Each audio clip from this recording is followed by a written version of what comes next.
In today's video, I'm going to teach you how to set up the Salesforce integration in HubSpot. By the end, you'll know exactly where to go, what to click, and what to expect as you connect the two platforms, all without any guesswork.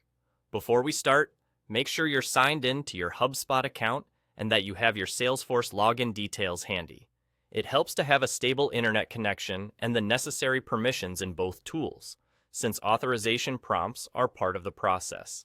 If you use a pop-up blocker, consider allowing pop-ups for this session to prevent the connection flow from being interrupted.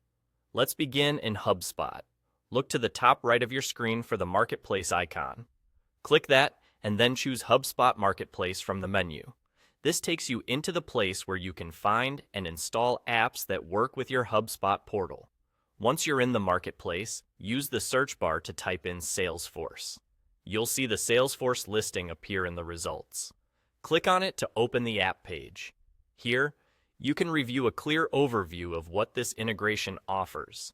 You'll be able to see the key features you get when connecting the two systems, along with notes about compatibility and what the integration can sync. It's a good moment to confirm everything aligns with your needs and to skim any notices or requirements listed on the page. When you're ready to proceed, click Install. HubSpot will redirect you to a new page that guides you through the connection flow step by step. Follow the prompts on screen.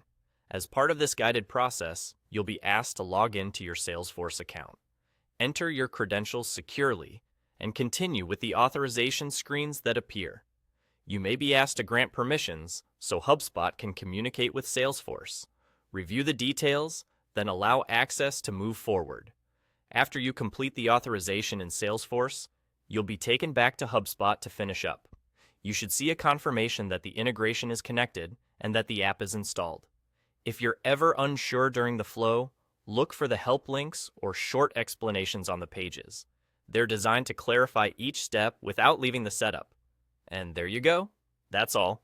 You've connected HubSpot with Salesforce using the Marketplace flow, and everything from here is handled by the integration you just installed. If you need more guidance, the app page you visited earlier is a great place to review documentation and best practices. Thanks for watching, and enjoy your streamlined setup.